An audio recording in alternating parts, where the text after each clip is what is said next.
Things just got worse and worse and worse as the night went on. Again, valiant effort down the stretch for the Bucs.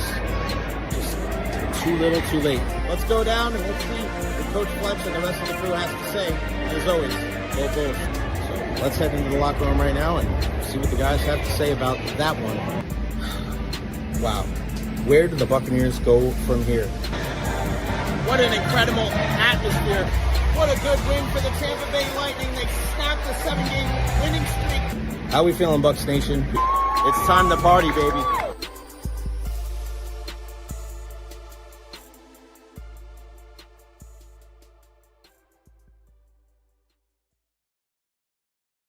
I tell you what, I hope everybody out there is living a happy, healthy, and a trustworthy life, not like those stinking cheaters at the University of Michigan.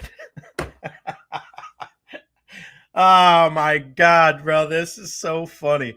We'll get to that in a second, but just like this whole Michigan Wolverine story just makes me laugh. It really does. Welcome to the Recher podcast. Happy Friday, August 15th. What a show we have for you guys today. David Terry, I'm wearing my Manchester United jersey because it is week one of the Premier League. Liverpool actually kicks things off at 3 o'clock today, Eastern Standard Time. Man U and Arsenal on Sunday is going to be good.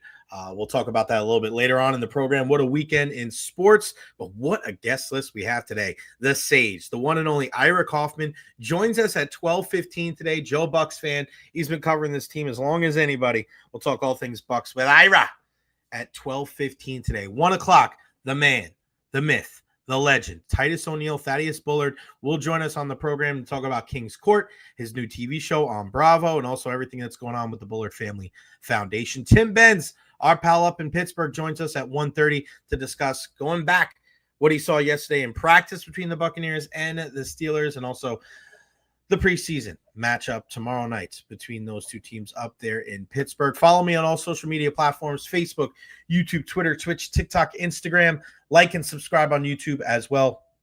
We always want to thank our main sponsor here on the program, Honest Hammer Custom Builders, LLC. Just scan the QR code.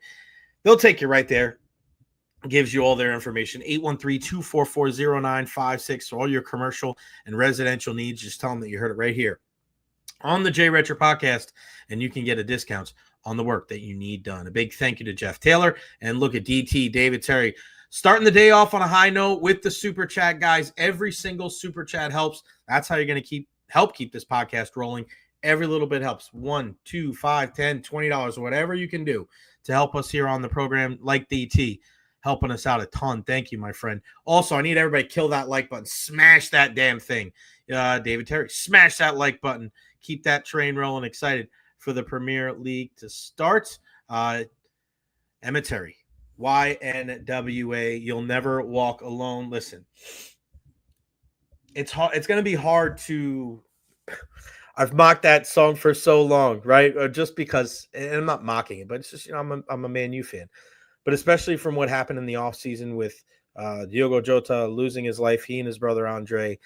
It's going to be a special season for Liverpool. So my guess is that they're going to win the Premier League again. I think you're building off of what happened last year, winning the league, and then all the different people that you were able to bring in with Florian Wirtz and Hugo Ekitike and Milos Kerkic and Jeremy Frimpong. It's going to be tough for anybody to be able to usurp them at the top of the table. So their quest to defend their Premier League title starts today at 3 p.m., so that should be a good contest. Cannot wait for that. Shout out to my guy, Honest Hammer, LFG, Bard Hill, and look at Benny getting in, donating $2 with the ba-ba-ba-ba-ba-ba-ba-ba-ba-wee.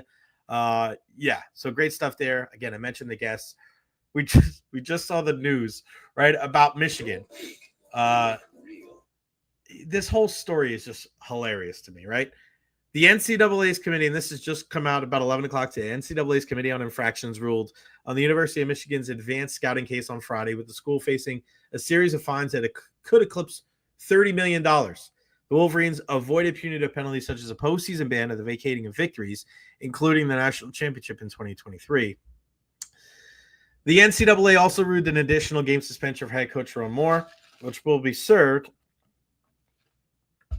for the first game of the 2026 season. He's expected to serve a 2-game suspension in the upcoming season, which ESPN reported in May that the school proposed to self-impose. He also received a 2-year show cause penalty. The 2025 games will be the Wolverines' third and fourth games of the season. Home against Central Michigan and Nebraska. The 2026 opener is expected to be against Western Michigan in a game played in Frankfurt, Germany. This whole thing with Michigan is hilarious to me, right? After all, and you just go read. I've been reading some of the stuff. I'm just laughing this entire time with Sharon Moore and Harbaugh and Connor Stallings and all this stuff. And it was what an intricate scheme. I mean, I'm impressed.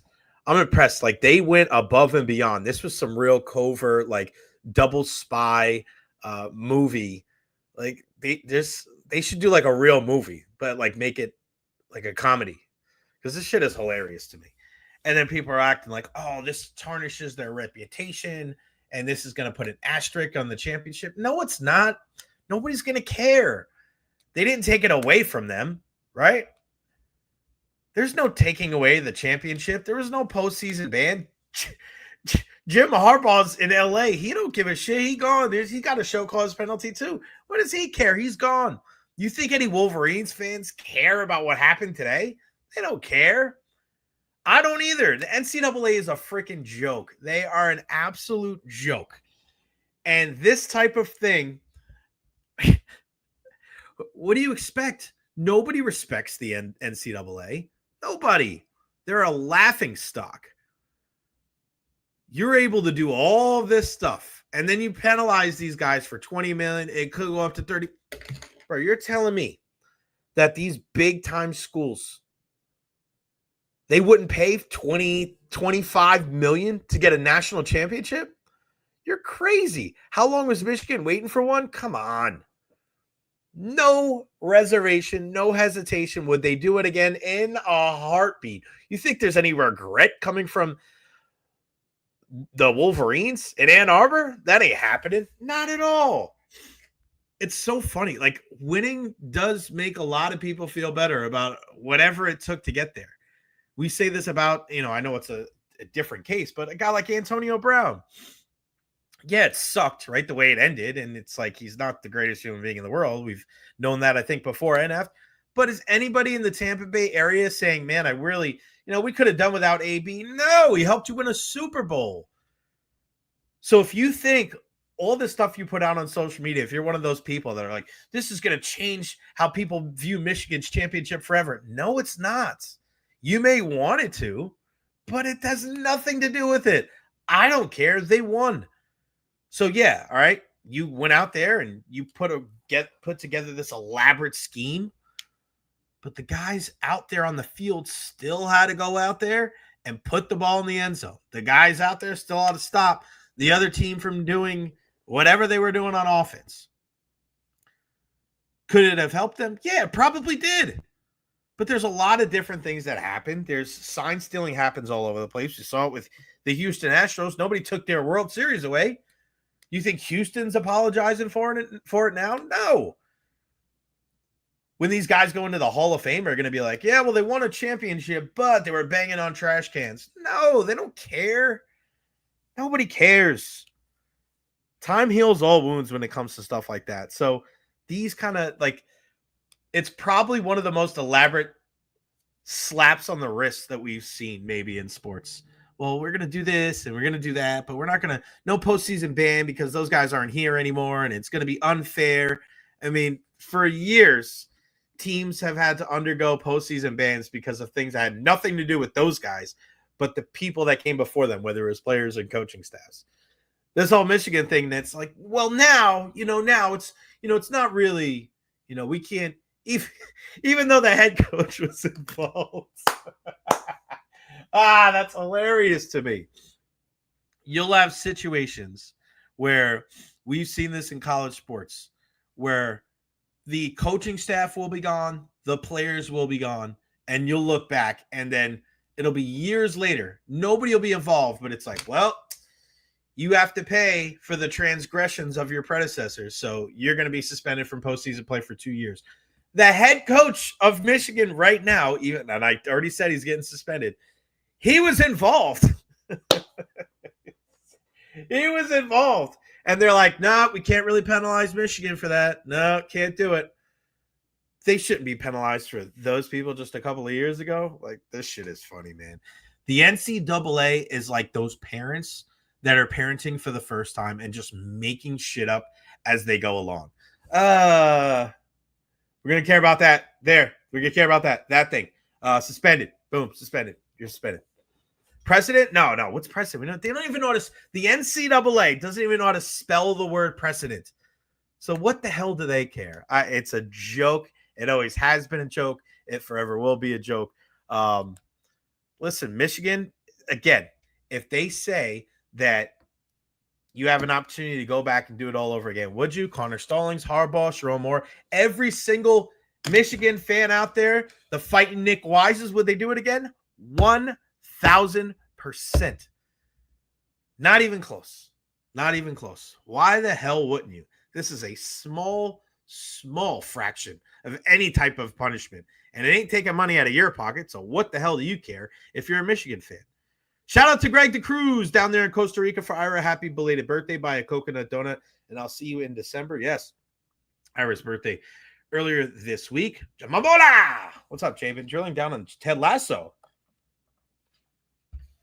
Is it weird to say I'm excited for the Premier League this year? Yes, but there's no E at the end of the Premier. But yes, welcome. The thing is, John, is if you're going to cheer for the Premier League, what I would tell you to do, like I told my good pal Ian Beckles many years ago, pick a team and stay with the team. Pick a team and stay with it, because it's very easy to follow along the Premier League here in the United States. It's actually, you know what's crazy? I don't think a lot of people know this. I was going to talk Rays here, but I'm not really talking about the Rays right now. What I was going to say something about the Rays, we were talking about one statistic. Go look at how many home runs that the starting pitchers have given up. It's terrible this year. 3 guys in the top 14. One of them obviously not with them anymore, and Zach Littell. But look how many home runs Zach Littell, Ryan Papio, and Shane Baz have given up this year. Insane. 3 of the top 14 in all of baseball. A huge reason why the Tampa Bay Rays have struggled big time. But I want to talk about this before Ira jumps on with us. Did you know that it's actually easier to watch the Premier League in the United States than it is in England? You can't even watch certain games on TV live because they want to promote people going to the games rather than watching them on TV. Not a lot of people do, because when I went over there a couple of years ago, I was like, oh man, I get to watch the games today. They were like, no, you can't. It's like, what? I thought it was the same type of thing that we see about like the NFL, right? Sit down, you watch all the games on Sunday, right? Same thing with college football. Plug me in my seat. I'll be there all day. It's not like that. They implore you to go to those games. They don't have them live on TV like they do here. You can watch every single Premier League game in the United States on Peacock or on NBC or on the their network of TVs. So I would say pick a team, John Momola, and I'm trying to think. Pick a team. I'm trying to make the Chicago comparison for you. Chelsea would probably be a good team for you because Chelsea's kind of it's an old school team from London. They spend a crap ton of money. It's a very historic club. Enzo Maresca, really, really good coach, comes from the Pep Guardiola coaching tree, the longtime manager from Manchester City. Manchester City, it's like, the flavor of the month, right? That's the those kids that grew up in the 90s that were Yankees, Lakers, Bulls fans, Cowboys fans, like that's Man City fans nowadays. Liverpool, those are tried and true guys from that part of the world. They just lost Diogo Jota. They were the winners last year, so maybe you don't want to hop on the bandwagon. I would pick a middle of the table team, John. I would go Chelsea, and when I say middle, not the entire middle, like 7 through 12. I'm talking about teams between 3 and probably 8 this year. So I would say Chelsea. Don't go Arsenal, Man City, or Liverpool. Go Chelsea, Tottenham, Newcastle, Manchester United. But I mean, it's you don't want to go on there. You're not going to want to do that. Chelsea, Tottenham, Newcastle, Aston Villa, Nottingham Forest. Those are some good teams right there. There you go, Greg DeCruz, Nottingham Forest still around, and Karen Clemente. Tottenham was my team growing up. Haven't watched them in decades. There we go. Ted Lasso, baby. Unbelievable show. Enjoy it very much. And listen, if you haven't watched it before, you should go check it out sometime sooner rather than later. All right, let's bring him in. It's the Sage, Ira Kaufman, Joe Bucs fan. As far as him coming on to the program today, we actually have a gift card to Patty's Pastrami in Paterson, New Jersey. You can go check him out right there. What's going on, brother? How are you? Hey, brother, you missed my birthday by 3 or 4 days over there, Jay. You missed it. No, I didn't. I texted you back. I said, I'm sorry. I said, happy birthday. Very, very late. I got my Manchester United jersey on, buddy. I'm ready for the weekend. I can't get my hopes up, Jay. Now, they spend a lot of money. People think that they're cheap, but they spend a lot of money. But, Jay, they haven't worked out. They're picking the wrong players. I'll believe it when I see it, Jay. I'll believe it when I see it with Man U. Yeah, I'm with you, pal. It is a tough putt. Hey, did you know that there is an Ira Kaufman chapel? I absolutely did know that because when I did the Lightning for 2 years in 1999, and all the Detroit people came in, from Bill Davidson's group, and Bill Wickett came in as the PR director of the Lightning, and he looked at my name. He goes, Ira Kaufman, Kaufman. Everybody's dying to go to Ira Kaufman's in Detroit when they croak. And ever since then, Jay, you go on Google and you look at Ira Kaufman. The first 9 things you see are a funeral chapel. I mean, you can't make this stuff up. You can't. IraKaufman.com, funeral services in Southfield, Michigan. They're open 24 hours. So if anybody passes away, actually, you bumped up, buddy. Your affiliation with Joe Bucs fan has gotten you up. You're actually number 2 now, my friend. There you go. Unbelievable. And big shout out to the entire crew over there at Joe Bucs fan doing yeoman's work here in the preseason. And Ira, you and I, we've been talking about this team the last couple of months. You and I have been very bullish on this team. You said right here on this program, you thought 9.5 wins was low when it comes to this Bucs team. I got to agree with you, buddy. There's nothing that I've seen through training camp and the preseason game number 1 that makes us think that it's going to be less than 9.5. I feel very confident, probably as confident as I've been about this Bucs team in a while. I'm with you, Jay. And look, we're veterans. We don't want to read too much into underwear football. We don't. I went to the game Saturday night. Halfway through the second quarter, I'm thinking, what the heck am I doing here? I could be at 5 guys wolfing down a hot dog. Where are the starters? But it's a very strong roster, Jay. It's a very strong roster. You look at the receivers, the running backs, the O-line. You could talk about depth on the O-line, Jay, but other teams are looking for starters. Right. The Bucs are looking for a swing tackle and a backup center. Mayfield's 30. He's not going anywhere. He ain't Aaron Rodgers, pushing on the 40s. To me, maybe the biggest question is Josh Grizzard. But I've talked to some people in the know, and they think he's really sharp and he's going to get the job done. And Jay, the defense has to be better. The pass defense just has to be better. And Reddick could make a big difference. I'm looking at Reddick right now and saying, if he can make the Albie better on the other side and attract a lot of attention, I think Elijah Cansey, Jay, is on the brink of stardom. I do. And your Pro Football Focus buddies, one of them said last month that Elijah Cansey's a liability and he may not make the team. I don't know what these people are looking at, Jay, because I think he's a hell of a young developing defensive tackle. Yeah, no doubt about it. You're starting to get more and more people bring this up. Do you think Hassan, is it too lofty of a expectation to think that Hassan Reddick could have a Simeon Rice-like impact for this Buccaneers team?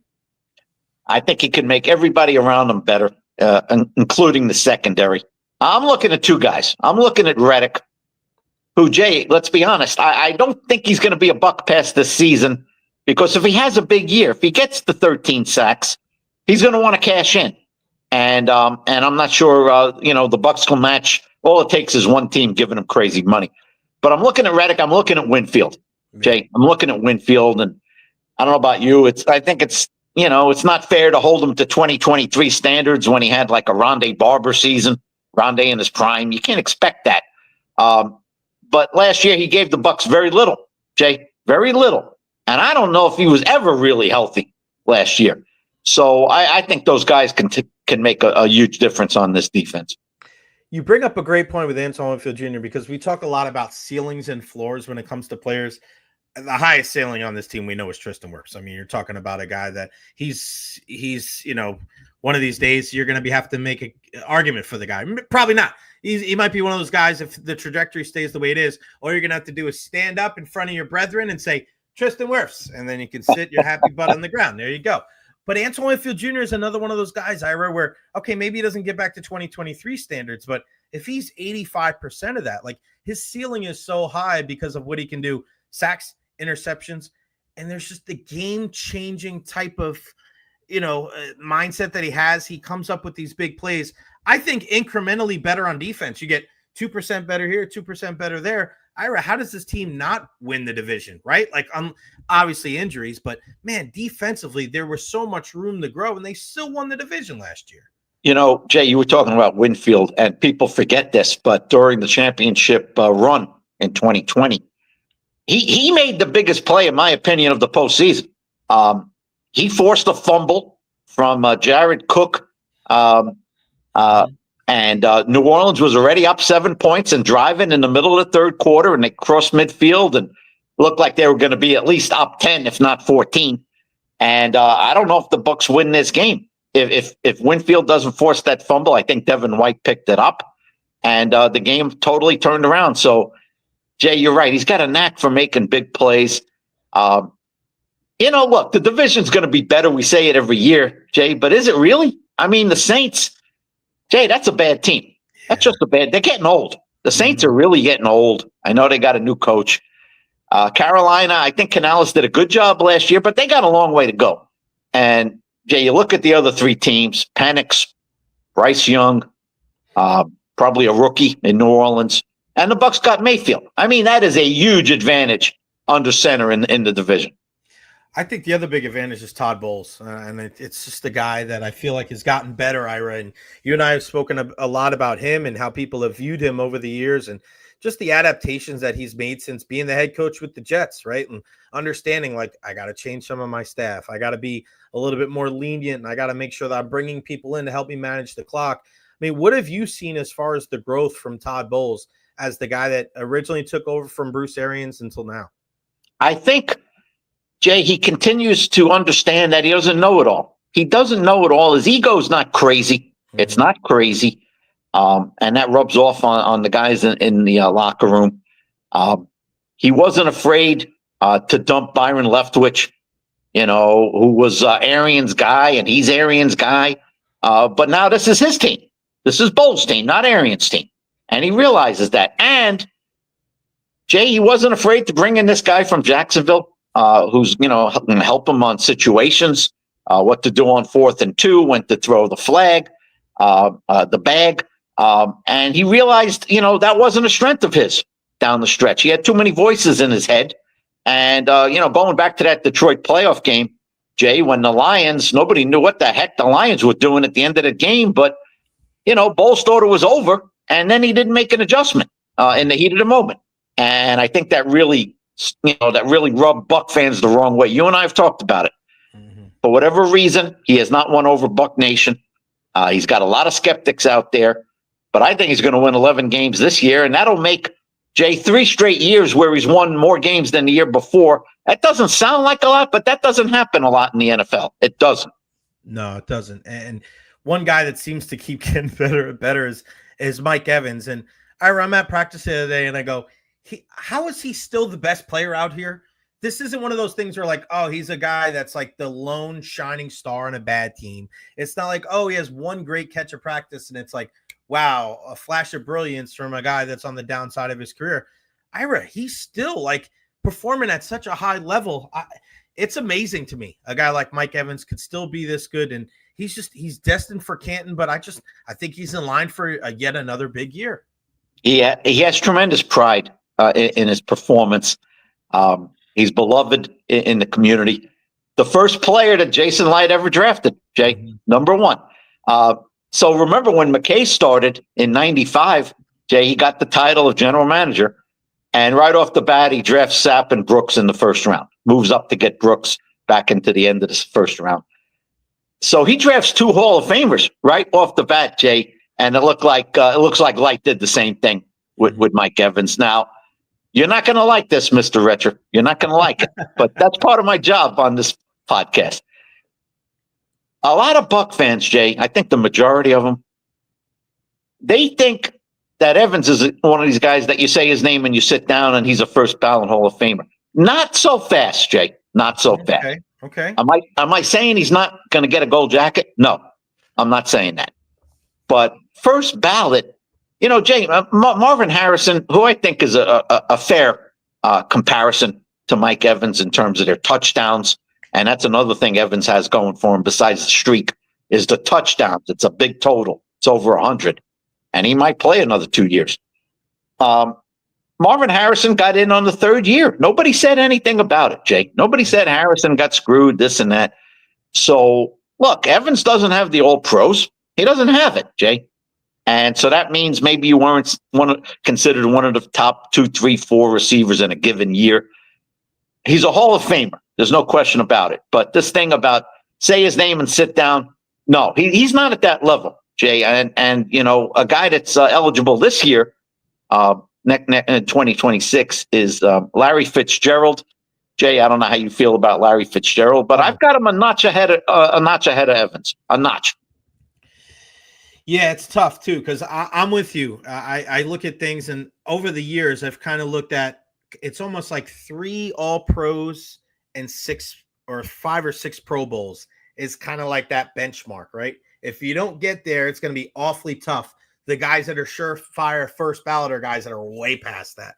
And Larry Fitzgerald is a guy that's got 11 Pro Bowls. He's got 1 first-team All-Pro, 2 second-team All-Pros. I think Mike's got, 2 second-team All-Pros, if I'm not mistaken, and 6 Pro Bowls. So he's kind of on that teeter-totter where if you look back at like Sapp and Brooks and some of those other guys, like they blow past those numbers. Is there anything that Mike can do over these next 2 years, Ira, other than 2 first-team All-Pros to be a first-ballot Hall of Famer, you think? Jay, if he gets double-digit touchdowns, which he's done many times, maybe 5 or 6 times in his career, and if he does that twice, now you're talking about, you're in the mid-120s for touchdowns. I mean, that's like top 6 all time, Jay. Yes. Top 6 all time. So that's what he needs. And I remember when there was a logjam with Chris Carter, Andre Reed, and there was another guy that were all trying to get in. And I kept saying, Chris Carter's got 130 touchdowns. 130. You can't deny that. And so he was always my first guy on that backup list to get in, and he did get in. Jay, Chris Carter, it took him 5 or 6 years, Jay. So you got to remember, I've been doing this for 20 years on that Hall of Fame committee. And if your name's not Randy Moss, getting in first time as a receiver, I'll tell you, Jay, this is what's going to go through the minds of some of the voters. Some. I mean, there's 49 voters. But some of them are going to say, yeah, he's got 12 straight 1,000-yard seasons. But, Jay, they're going to say a 1,000-yard receiving season is not the same as it was in 1977. Right. And there's a lot of truth to that. Mm-hmm. I'm not downplaying the consistency of Evans is off the charts. But just that 1,000 yards, if you play 17 games, Jay, it's 60 yards a game. Let's not go crazy. Evans is a Hall of Famer. I'm not going to deny it. 121 total touchdowns for Larry Fitzgerald, 106 for Mike Evans, and I think it's 131 for Chris Carter. So I think that's a good point for you when you look at Chris Carter, 131, and Mike Evans is 25 behind him. Is Mike Evans going to catch Chris Carter? Maybe. Right? Maybe. 25 more touchdowns? I don't know, Kaufman. Yeah. I want to ask you about SirVocea Dennis. That linebacker position is one thing that I think the Buccaneers seem to be very confident going into the offseason. He's going to be fine. Okay. All right. But he is a guy where even though, they think he's going to be a good player, Deion Jones after it, this young kid coming in after.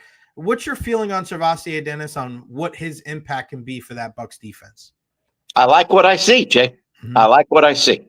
What I don't like is seeing him sitting on the bench, right? Or in street clothes. Mm-hmm. The guy's a good cover linebacker. way better than KJ Britt in coverage. Way better. Britt got exposed. The more teams saw him, and they capitalized on it. And the middle of the field was a big, big problem for the Bucs last year. You remember those 2 Atlanta games, Jay? Guys wide open, nobody around. And by the way, speaking of that, and I think this is another strong point. I asked Bowles the other day, what's it going to take to improve the tackling on this team? Because, Jay, the tackling hasn't been very good. It just hasn't. Yards after catch is a problem on defense. And he said, more hats to the ball. Jay, the old Buck defense, when it was great with the 4 Hall of Famers, they swarmed to the ball. Kiffin was a wild man about that. Hustle, no loaf. And, Jay, if the first guy misses the tackle, there's Shelton Quarles to back it up and put the guy down. We didn't see enough of that last year, so I think that's a big point of emphasis. And I think Dennis is going to help in that regard. He really moves. He moves very well, Jay, very well. Who do you like out of the rookies, Ira? Out of all the rookies that you've seen this year, I mean, obviously it's tough for a rookie to make an impact in year one, but I mean, this is the NFL now, man. You got to hit the ground running. Who's the one guy that kind of sticks out to you that could contribute a big way in 2025? Most guys would say Igbukah. Most guys would say Igbukah because we're not quite sure about Godwin. I'm looking at Jacob Parrish. Jay, yeah. I think he's almost handed the nickel job. It's his to lose. I don't think he's going to lose it. Even Saturday night, all right, preseason, I understand. But, Jay, he's around the ball. He's around the ball. And we didn't see enough of that last year. I saw too much soft coverage. You want an 8-yard catch? Go ahead. Go get it. And then they failed to put the guy down. And the next thing you know, it's a 16-yard catch. So I think Parrish is going to win that nickel job. That'll allow Tyke Smith to play safety next to Winfield. And Morrison didn't do himself any favors, Jay, with this injury, because I think he had a really chance maybe to press Dean if Dean gets off to a slow start. And now Morrison's behind the 8 ball, Jay. So Igbukah, of course, boy, does he look smooth. How many comparisons, Jay, are we going to hear to Chris Godwin? That's all we hear. He's another Godwin. Godwin. Yeah. I think he's going to be really good, but I'm looking at Parrish. I think he's a playmaker. Ira, I want to ask you about a player that's or a person that's no longer with us. USF is doing a really nice thing. Our good pal Joey Johnston wrote a nice article about this USF. They're having a defensive lineman wear number 63 every season to recognize the great Leroy Selman, who made such a profound impact on our Tampa Bay area. And I was having this conversation with our good buddy Ian Beckles the other day. And, I said that there may be other better players. You may say that a player may be better, but I think the greatest Buccaneer of all time, and I know the list is coming out, the greatest Buccaneer of all time is Leroy Selman. I feel like he was the guy that paved the road so that guys like Tony Dungy and Derek Brooks and, people always talk about it. And you've said this as well as anybody, as most as anybody. Tony Dungy made sure that these guys knew that their responsibilities went off the field as well. Taking care of people in the public as well and representing the Buccaneers in a great way. And I mean, Leroy that was his thing, right? I mean, how great was Leroy Selman from your interactions with him over the years? This is room service for me, Jay. Thank you. Because my list of the 50 most notable Bucs are down to the last 5. Wow, you got to the last 5. I'm at the last 5. Mike Evans is going to be 5. I'm torn between Barber and Sapp. I think I'm going to go with Barber at 4, Sapp at 3. The great 55, Derek Brooks at number 2. And I'm with you. Leroy Selman is going to be my number 1 on the field, off the field. Jay, you talk about a guy who was never single blocked. He was the right end in a 3-man front. He was never single blocked. I got a personal story about Leroy Selman. It's a little somber, Jay, but I can never forget this. When he was in the hospital and you were in the market because some TV stations reported that he had passed away on a Friday night, and it was wrong. It was wrong. And I got that straightened out, and that he was in bad shape, but he was still alive. And then it was a Sunday, and I went out to the hospital, and I was assigned to Selman Watch that day. And like 5 o'clock in the afternoon, I broke the story that he had passed away.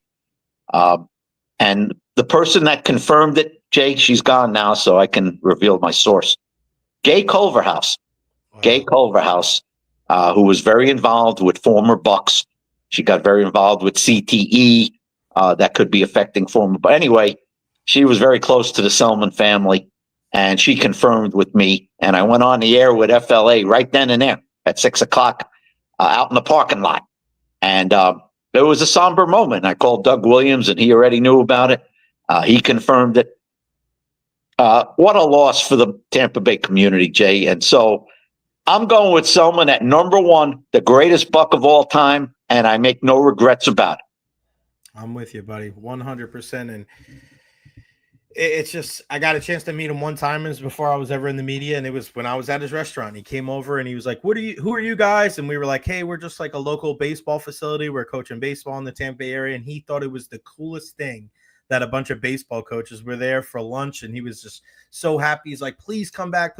And then I was like, that's Leroy, the Hall of Famer? They were like, yeah. I'm like, that was like the nicest guy I ever met. You ever seen a more laid back, great player, Jay? I mean, it's amazing. And then you look at his, like, you go back and you look at his stats, and it was like, well, this guy was it wasn't as much as we talk about what he did off the field. I mean, the freaking expressway's named after him. Kaufman, what the hell? I mean, this guy was a freaking awesome football. Now, wait a minute, Jay. I can't let this go without mentioning that when I retire, which I think might be the end of next year. No, Brian Ford has promised to name the men's room at the stadium after me. I'm going to have a big sign over the men's room. No, just the handicap stall. That's it. Hey, I got to thank you for not asking me about the San Francisco Giants. I'm not letting you go without talking some baseball. I mean, your guys, it was smart, right? You got to putt on this season if you're the Giants, brother. They started 8-1, Jay. They started 8-1. They had a really good spring training. I was excited. They got two really good pitchers in Webb and Ray. They've been really good this year, especially Ray. Ray's been fantastic. And then, Jay, then they make the deal for Devers, and they're like a game behind the Padres. I figure, this is going to be a heck of a final 2.5 months. Jay, they can't hit. They just can't hit, and they can't win at home. I think they've lost 12 out of 13. They've never done that since they moved to San Francisco. Never. Like 1958. They score 1 run a game, Jay. They get 5-6 hits a game. They got 3 guys batting 200. I think Melvin's in trouble, Jay. Yeah. The way this team is limping to the finish line, I'm not sure he's given Posey much of a choice here. All right, before I let you go, I want to ask you about betting real quick in sports, because you and I, we just love sports regardless. We don't have to have any, cash on it at all. But, I was talking to our good buddy John Sable, who used to work down here. Now he's up in Cleveland. Their closer, Emmanuel Clase, they cleaned out his locker because he was betting on first pitches and throwing them 8 miles outside of the strike zone. I mean, betting is such a huge part of sports now. You've seen it, right? It was persona non grata. Don't even bring it up. I mean, Pete Rose was kind of, the scarlet letter when it comes to sports. Ira, you can't open up your phone or anything else without seeing DraftKings and FanDuels and lines, and it's everywhere. Do you think betting is ruining sports? Do you think this is something that's going to be kind of it's going to run rampant and be a big time problem for sports? Or do you think this is just kind of, hey, it's 2025. We're going to have to learn how to deal with it? Jay, I think one of the safest bets, if you pardon the expression, one of the safest bets you and I can make is it's inevitable. There's going to be a huge scandal coming up in the next couple of years. Mm-hmm. I don't know if it's going to be baseball, NFL, college, hockey. Jay, these in-game bets, and all these parlays, and is the guy going to swing at the first pitch? And it's asking for trouble, Jay. Mm-hmm. And now the NFL's in bed, after all these years of saying we want no part of it. It's a very dangerous situation, Jay, very dangerous. And they're growing a whole bunch of gamblers that I don't think, the young ones, that I don't think they can handle it, Jay. It's very dangerous. No doubt about it. The one and only, the Sage, Ira Kaufman, Joe Bucs fan. Go check them out, joebucksfan.com. There's so much traffic going to joebucksfan.com. They're breaking the freaking internet over there. Ira, as a big thank you for joining us, I'm going to send you a $4.99 gift card to PC Richard & Son, so you can get a new washer and dryer for the house. How about that? Thank you, my son, and appreciate it, and always enjoy talking to you. Thank you, pal. I'll see you next week. Okay, bye. All right, buddy. The one and only Ira Kaufman. Nobody's been covering the team as long as our guy Ira Kaufman. He is the best. But he brings up a great point, right? This is something, it's just bound. It's inevitable. The next Tim Donaghy, the next big time 1919 Black Sox scandal, something like that is going to happen. You think it stops with Emmanuel Clase, the Cleveland closer, that he told his buddies, yeah, bet on my first pitch. He throws 102 on the black the entire time. That guy doesn't throw balls. All of a sudden, the first pitch out of his hand is a ball. How many starts or how many appearances in a row? There's going to be more stuff like that where guys are going to say, take the under. Oh, the over-under is 45 yards for a wide receiver. He's going to get to 32 or 35. He's going to say, oh, my hamstring is balking on me. He's out of the game. Him, his mother, his sister, his mailman, his dentist, they're all going to put $10,000 on the under, and everybody's going to be richer for it. And unless there's an organization or an agency out there that's going to flag these type of things, and I know there is, but you're not going to be able to keep your eye on everything. I'm with Ira, man. This is a slippery slope. You got to watch out. Got to watch out for that type of stuff. Oh, man, what a great talk with our guy, Ira Kaufman, Joe Bucs fan. He is the man, and you heard it right there. The number one player in Bucs history, the greatest Buccaneer of all time, Leroy Selman. I do not disagree with him whatsoever. Questions, comments, concerns, ladies and gents, feel free to put that at the bottom of the screen. If you just joined us here on the program, I told you about that one statistic that has killed the Rays this year, and that is the starting pitchers and how many home runs that they've given up this year. When you look at Shane Baz, when you look at Zach Littell, who's not even with the team anymore, but the majority of those home runs came when he was a member of the Tampa Bay Rays. So Littell, Baz, and Ryan Pepio. I mean, my goodness, not good at all. Christopher Cole, great point. MLB swept the Ohtani situation under the rug with blaming his interpreter. You think it stops there? It does not stop there. This is going to continue to roll forward. There's going to be more and more issues. I know I'm in the minority, right? But if you tell me that like tomorrow that betting stops in sports, I really wouldn't give a shit. I really wouldn't care. I know that would crush some people because they just love going on the app and saying, can I bet on Chinese badminton? Can I bet on Australian rules football? I get that. But, man, again, slippery slope. You expect these guys, the more and more kids, and Ryan, thank you. That article about Little League betting saying they want no part of it. Yeah, I get it. Makes sense to me. And Adam, I agree with you. Prop bets have gotten out of control. But this is the thing. Part of the reason, and we've had this conversation, I was just having this conversation with somebody yesterday. It was like, I don't like to do things on my phone, my laptop, and all these different things. Like, I'm just an old school pen and paper kind of guy. Okay. But what we all have to be cognizant of is that as we get further into further along the years, right? As we go, nobody that's going to grow up from here on out grew up without a cell phone or a computer. Right? There's still people alive right now that can say, I've never had a cell phone. And I'm talking about the United States. I'm not talking about, third world countries that don't have that type of stuff, right? I'm talking about people that are in this country, right? There's still people that are alive right now that can tell you, I've never operated a computer before. I've never owned a cell phone before. But how long is that going to last? How long? Because those people are dwindling by the day, and you're not adding to that list. Because every kid that is not growing up dirt poor, that is somewhat in a middle class to up, has a tablet, an iPad, a cell phone, a computer, everything. So you're going to have access to the internet. So that is the easiest way to do it. Like, you don't have to go anywhere. You don't have to find a bookie, right? You don't even have to be that educated.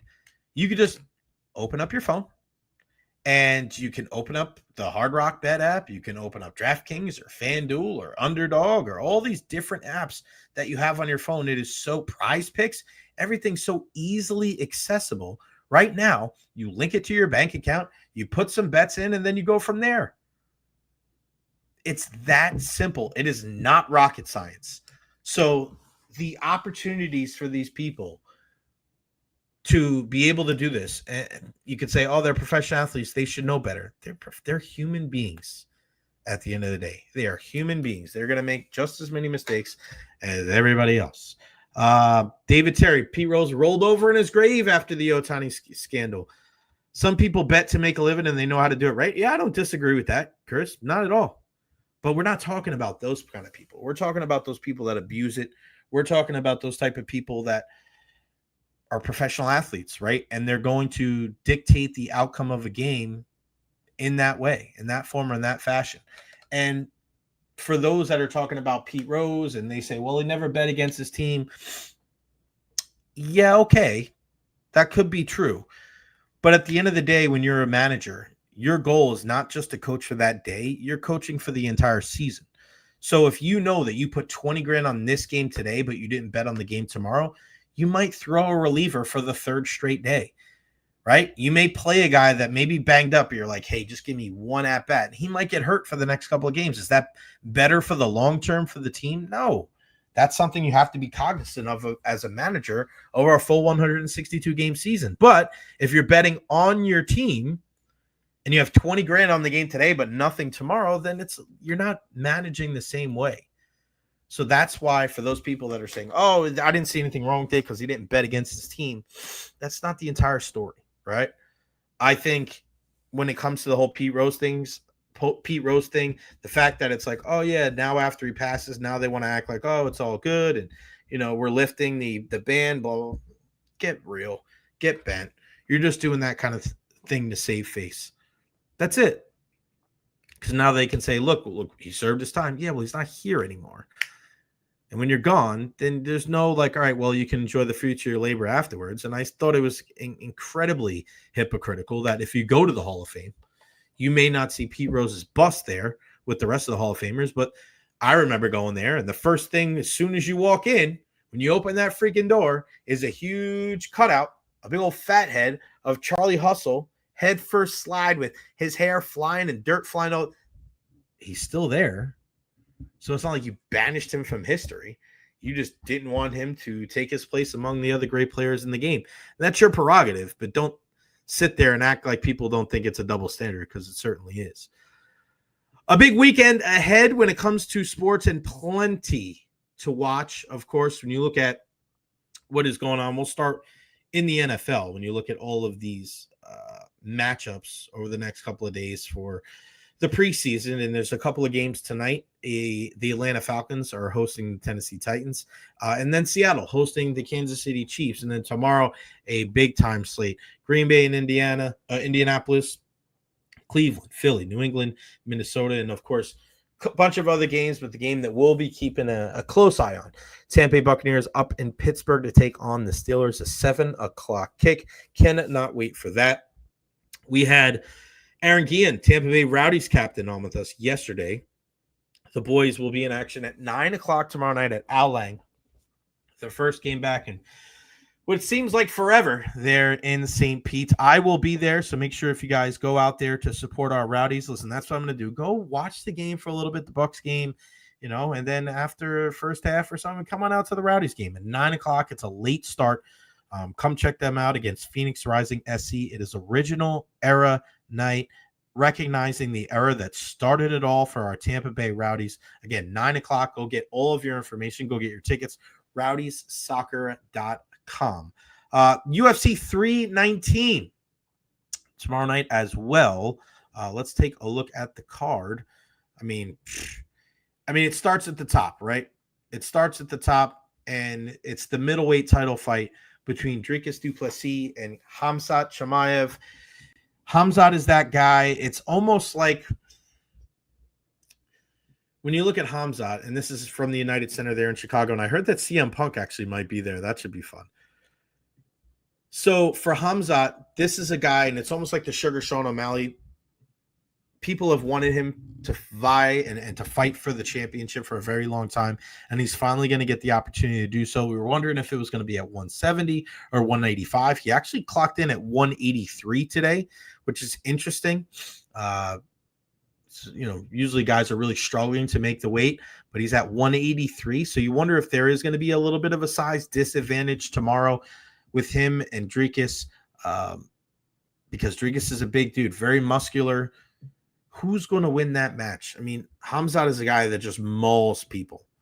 Is he going to be able to do that? Is he going to be able to withstand the deep waters? And if Dricus is going to be able to take him there, because he is a big dude.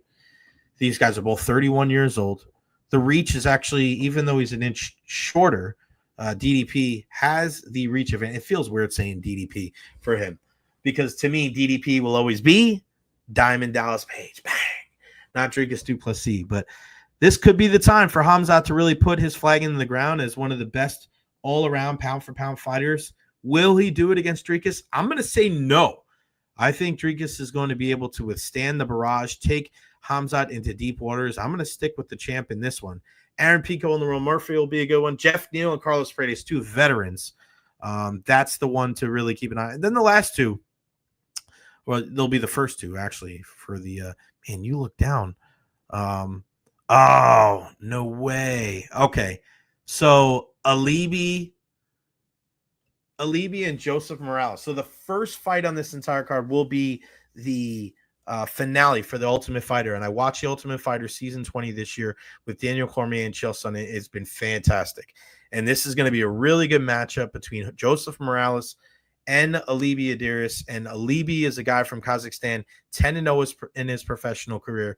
He is dangerous. He can win this fight wherever it goes. And Joe Morales is actually one of the few guys that actually fought in the UFC before he went on the Ultimate Fighter. And he was able to really do a nice, solid job. He's a well-rounded, all-around fighter. Alibi representing Team Cormier, Joe representing Team Sonnen. It's going to be a good one. I'm going to go with Alibi in this one. I don't know. I didn't see what happened to the other final. We'll talk about that when I get more information. Edson Barboza, another veteran, against Drakkar Klose. Chase Hooper against Alexander Hernandez. Jessica Andrade against Lupi Goat. This is a really good card. And I'll tell you guys if they're not. Tim Elliott and Kai Asakura, that's going to start the main event, or the main card. Jared Cannonier against Michael Venom Page. People ask me sometimes, Jay, good card, bad card? Should I watch this one? What fight should I tune into? This is one of those cards from beginning to end. Could be one of the best cards of the year. Now, we have to take a little bit of a deeper dive now, unfortunately, because the UFC, there's just so many cards and there's not as many stars.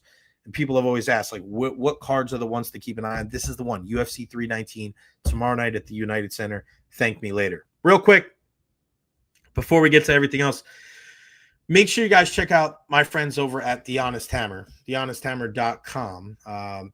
You want to talk about guys that are going to take care of you. They just always do. I mean, Russ and the crew over there, these are Tampa Bay sports fans through and through. And let's take a look at their website real quick while I got you guys here with me. 813-244-0956. Build with them, Honest Hammer Custom Builders LLC. Commercial, residential, they've got you. Pre-engineered metal buildings, you got bathroom or kitchen remodels. How about newer commercial construction, interior structural renovations? They can help you out. Whatever questions you got, give them a shout. 813-244-0956. Honest Hammer General Contractor Company, CGC 153116. Email thehonesthammer@gmail.com. Give them a call. Tell them that you heard it right here on the Jay Recher podcast. Get you a discount. Again, Russ is one of those guys. He's a Tampa Bay sports fan like you. He's trying to grow his business, and he wants to grow it here with us here on the Jay Recher podcast. We can't thank him enough for being the first sponsor ever here on the program. And, if you have any type of contractor questions, you think you're getting screwed over by somebody, give him a shout. Tell him that you heard it right here. Again, The Honest Hammer.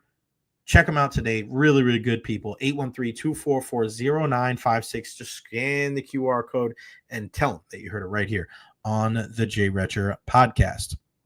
All right. Also, coming up this weekend, we're looking at the Premier League. It starts, baby. And let's take a look at the schedule. I'll tell you some of the big names to kind of keep an eye on. Let me see La Liga starting as well. La Liga today, we got Girona against Rayo Vallecano, Villarreal against Real Oviedo.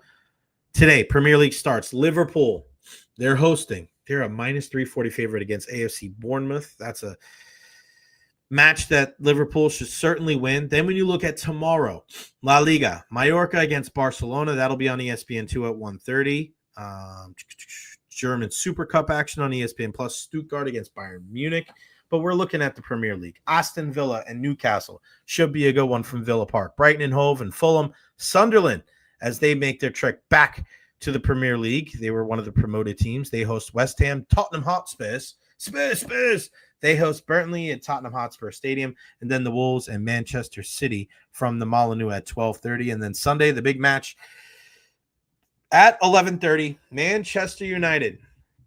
They host Arsenal to start the season from Old Trafford. You're going to be able to see that on the NBC, Telemundo, and Peacock. A full day of really good matches on Sunday. Chelsea and Crystal Palace at 9, Nottingham Forest and Brentford. And then, as I just alluded to, United and Arsenal restart that rivalry. That is going to be one hell of a match. And listen, all eyes are on Arsenal to see if this could finally be the year. Could it finally be the year for them to be able to win the Premier League? Mikel Arteta has done a really good job, but listen, not many finals for them. Manchester United is making finals. They're winning cups, and, Arsenal's won one in the last 5, and I think they have the most points in the last 3 years. I think Man City is taking a step back, but yeah, I mean, my pick for the top 4 is probably going to be Liverpool, Arsenal, Man City, and I'll put Man United at number 4. Yes, I'm biased, but I don't really trust the rest of the teams. I don't trust Chelsea, Tottenham, Aston Villa. So I think Man United, with a lot of their new players, with Mateus Cunha, Brian Mbeumo, signing of Benjamin Sesko. I got faith. I got faith in the boys. They got to turn it around eventually, and I really enjoy Ruben Amorim and what he's done so far. Adam Cartwright, not really an EPL question, but do you think Wrexham gets 4 straight promotions? I don't, but I think they're going to fight for it this year. And if Wrexham ends up getting 4 straight promotions, it's going to be incredible to go from League 2 to League 1 to the Championship and to the Premier League. I mean, this is exactly what Rob McElhenney and Ryan Reynolds wanted when they started this whole thing, and they started an influx of money to try to get Wrexham back up to the Premier League after many, many years. I think it would be great, and I think it would be awesome to get that team that is such a rich and storied tradition for soccer, because there's a lot of people here in America where I think they've been kind of following along, watching the show on FX, and if then they can watch them on the weekends on NBC and Peacock, I think that would be great. And there's another one out too, from the Mexican team too, with Eva Longoria. So you got to check that one out too, see if they can get to the top of Liga MX as well, and see if they can kind of restore them as a power there south of the border. So a lot of great things going on this weekend. And of course, the MLB matchups as well. We're keeping an eye on our Rays. This is an opportunity for them.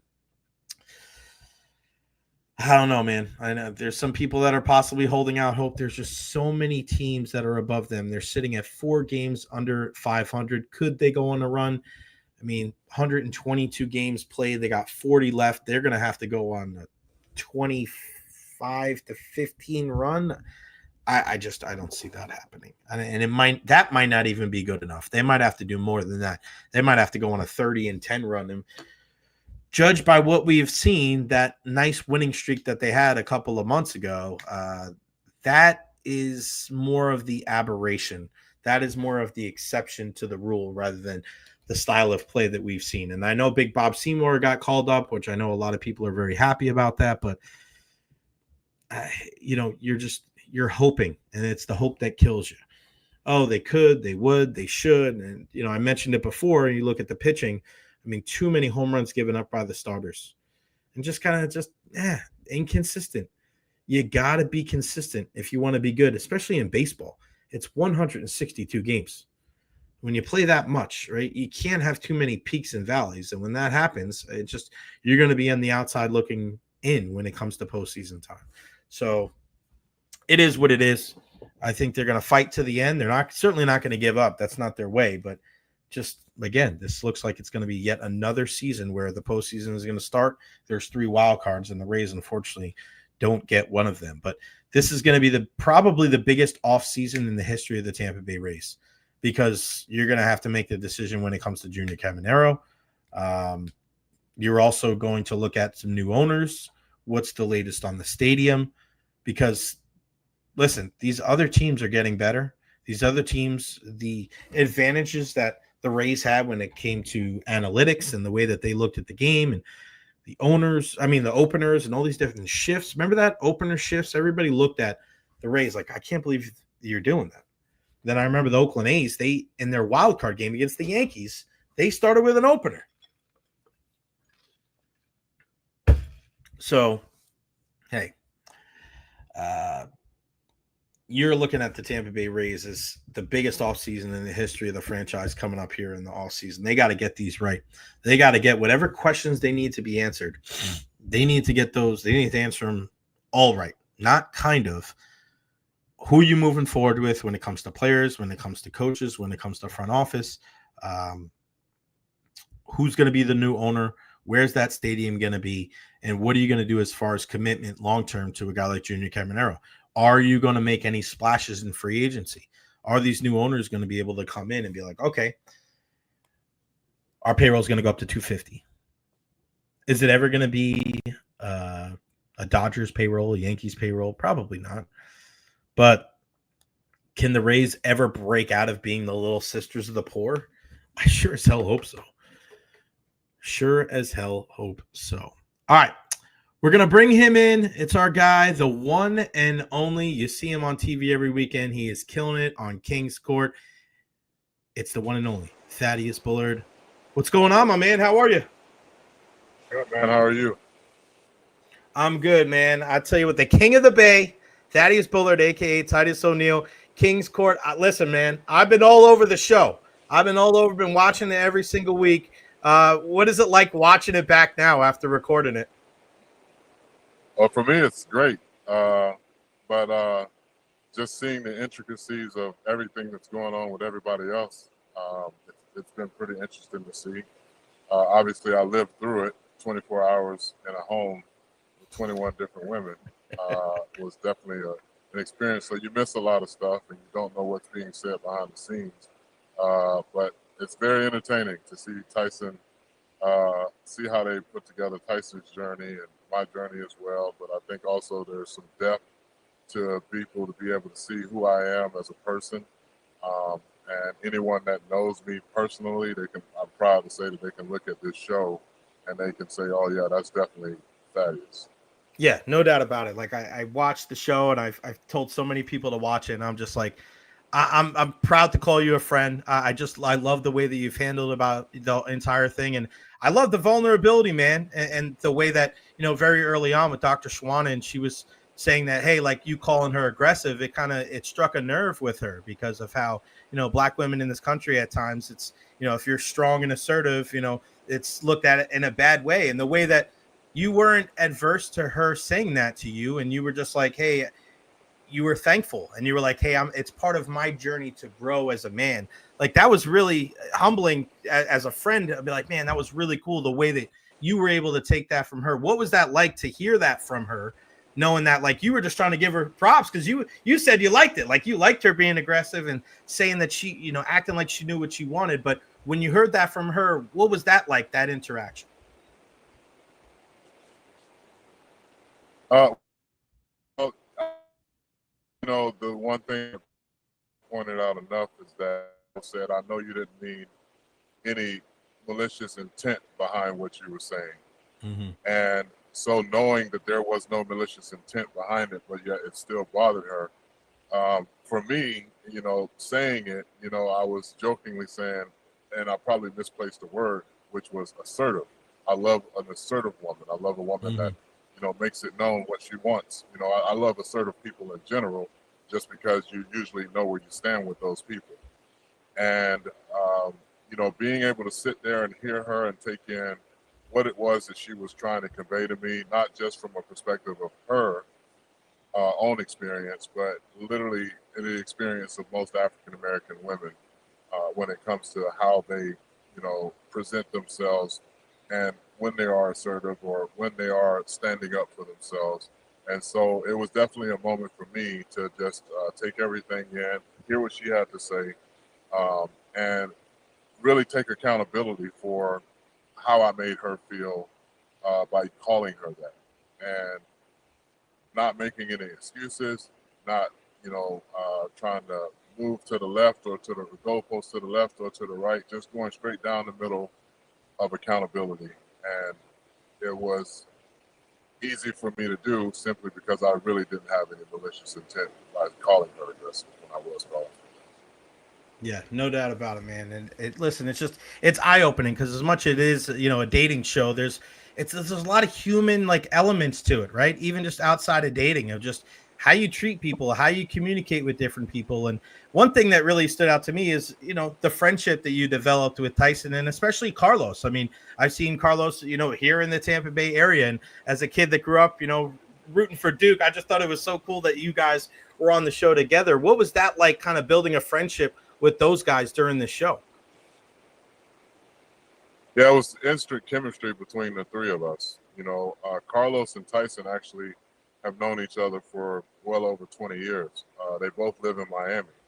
And so they've hung out in the same circles and things like that. I've seen both of them periodically at different events or whatever. And it wasn't a competition amongst ourselves. It was a competition amongst the women. So it was pretty easy for us to focus on, for some people, one female may draw their attention and they may not draw the attention to me, and so it's just like, but also talking to each other like brothers, like we talk to Tyson like a brother, you know what I mean? It's like, bro, like at some point, you have to let some of these people go, and it's just because if I'm not interested, and Carlos is clearly not interested, let these people go back to their regular day-to-day lives. And, because we all are supposed to be on this journey to find a person that we can leave here with, with the hopes that, that something can work out long past this. Obviously, in 5 or 6 weeks, you're not going to know everything you need to know. This isn't 90 Day Fiance where you have to come to a dead set conclusion. It is a show in which you hopefully can find someone that you can continue the journey to see if there is a long-standing relationship. Did you know how they were going to introduce the women on the show? Because I love the way that they did it. And there was one group and then the basketball side, and then they had the perfect match. The perfect match I thought was just the ultimate curveball because it was like, all right, you kind of get an idea. And then boom, here is this lady with the 86%, success rate. I love how you asked it. They promoted that one part of you asking her the percentage rate like 100 times, which was fantastic. But that kind of threw the ultimate curveball. Yeah, you had to know. You're like, come on, man, give me the real deets here. But I thought that was such a unique way how they introduced it to the show.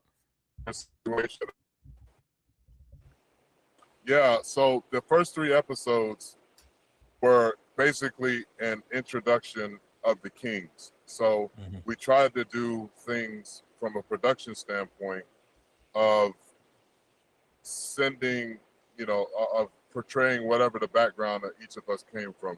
So for Tyson, we did like the runway. For Carlos, we did the basketball. For me, we were inside of a wrestling school. Cody actually, the Nightmare. Yeah, I saw that. Nightmare, yeah. Yeah, and so, we knew that for a fact that that's how we were going to be meeting the new queens. We didn't know when the second group of women were being introduced that the first group of women were going to pop up on us. They didn't tell us that. And then we didn't know anything about the matchmaking situation. We thought we'd have to do another activity to get the new queens engaged. And then also one of the components I think that, I knew for a fact that we kind of were stressed out about was the fact that if we didn't find our match, or if we found someone that the matchmaker matched with us, it saved them from going to the elimination dinner the following night. So it literally could have ended up being a case where grand opening, grand closing for somebody that didn't even get an opportunity to, know anything if they didn't get selected for a date. So that's how that played out. How was that for you, Thad, to be able to go out and know that you have to ask these dates, and there's so many women there. Like I know probably in your head you're going into it like, man, there's going to be a lot of women here, but when you actually had to go out there and just the three of you guys and so many women, was that like a little bit of like a kind of a jolt to your senses? Because my goodness, man, there were so many options to choose from. Yeah, but just because there's a difference between having options and then making choices. Right. And I have very specific things that I know for a fact are deal breakers. If a woman wants to have a child, I'm out.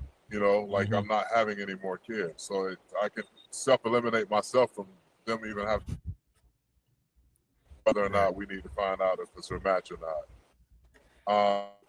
Also, don't date women under a certain age. So for me, also too, that's that part of the process.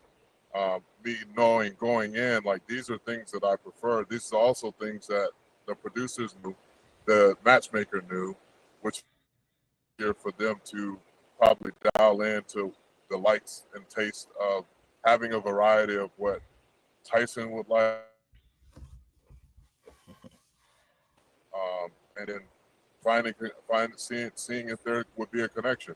My purpose going into the show, honestly, was to be as open-minded and real and all raw as authentic. I'm gonna be myself. And if there's a connection with someone, then that's great.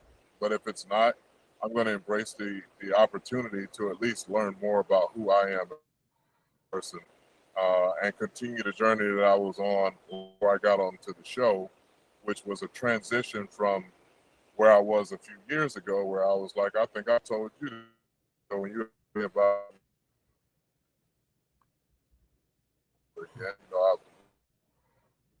right. My kids are older and I'm ready to get out in the streets, but I'm not. I'm ready to be a husband, and I think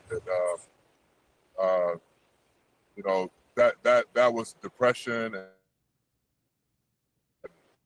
hurt,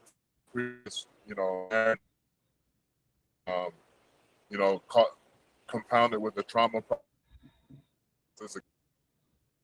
we lost him. Dang it, we lost him.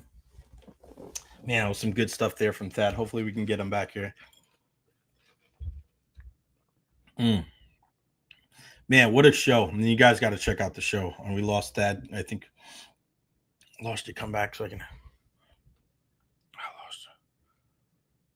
lost it.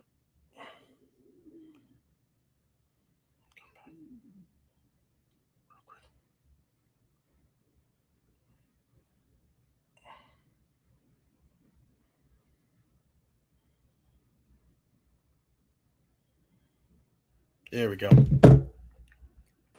There we go. Sorry, buddy. I lost you there. Damn technology. But we got you there at the end. I'm with you, man. I'm glad that you were able to go on this show and really you're one of those people, and you and I have talked about this in the past. Yeah. Can you hear me? You good? Good. You got me? Damn technology, man. Technology.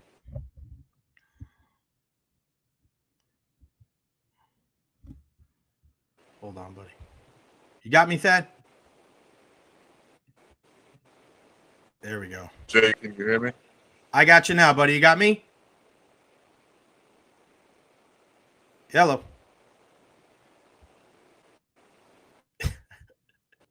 Hold on. Remove. Back. All right, Dad, you there, buddy? I got you on.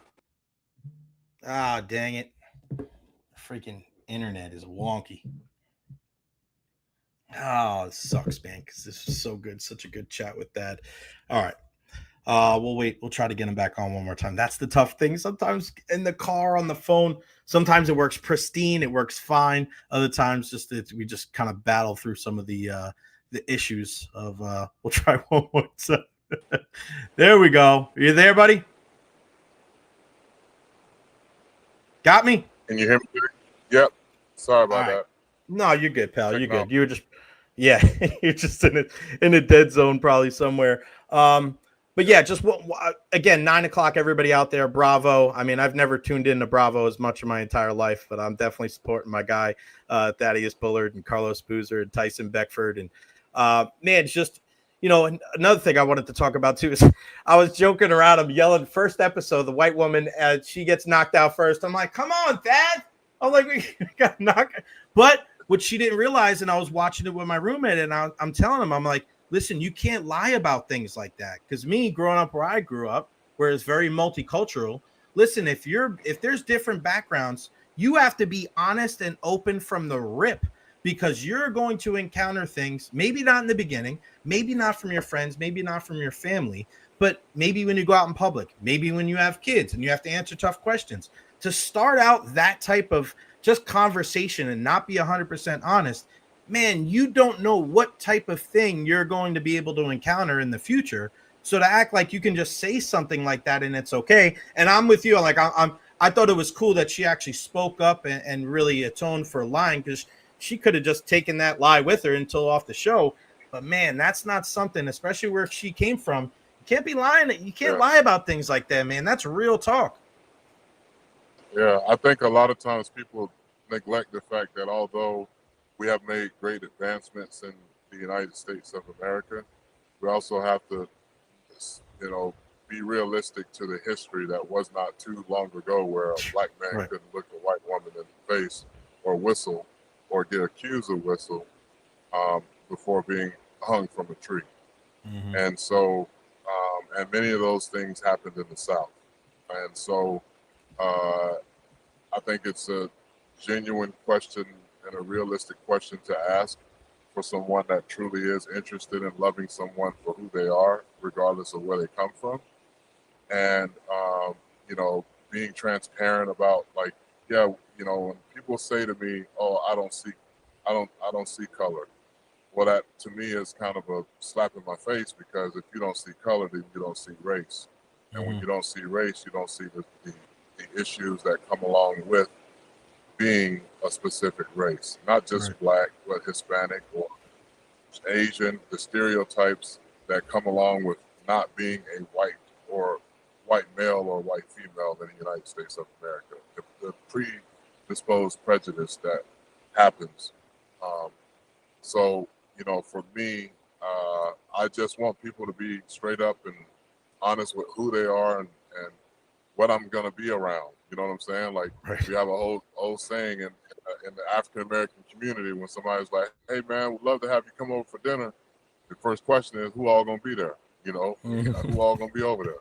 Because I want to know what I'm stepping into, who I'm going to be around, because I might not like the energy of some of the people that you're actually inviting.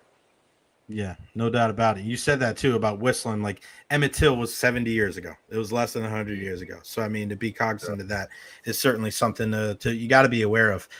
What's the latest with the Bullard Family Foundation? I know that's something that is so near and dear to your heart. I'm glad that you were able to bring up, and you represented Tampa so well. You said it so many times. I'm like, man, you couldn't hide it, baby. You love Tampa so much. The King of the Bay, as I call you.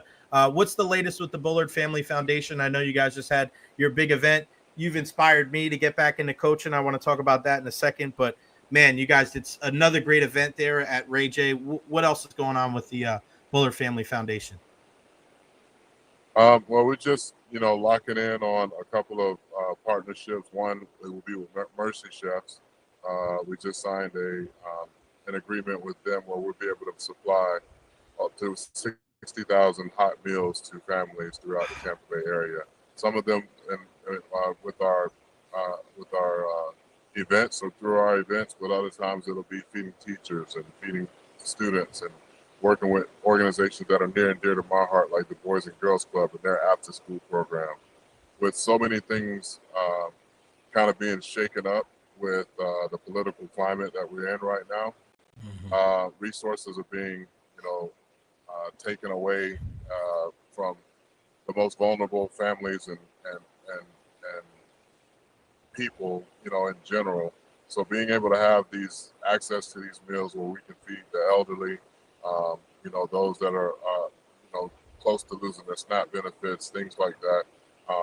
Obviously, I'm all for the things, some of the changes that are being made in regards to what type of food can be purchased with food stamps or SNAP benefits, simply because we are the most unhealthiest nation in the world. When I've traveled the entire world, and you don't see obese people in some of these places that we've gotten a chance to travel to. It's really what we put into our food. And so also working with Tampa General and the Tampa Well program to build out another community garden, obviously working with Hillsborough County Public Schools. And, one of the things that I think I'm really going to try to hone in on is partnering with them to hopefully open another Thaddeus and Bullard Academy at another school. Nice. Start providing resources. It'll probably be one of the feeder schools that our kids that currently go to SLY attend, and if not several. And, so that's a meeting that I'm going to have with those that are in the school district and about how we can expand the work and expand the opportunities for kids that, they got a great experience at SLY, but then once they leave SLY, what are they going into? Chamberlain High School is one of those schools that I'm looking at to try to help increase resources to. It's a place, actually, it's wild that I'm even talking about Chamberlain High School, considering that's the place that I got denied a head coaching job 2 weeks before I signed with WWE.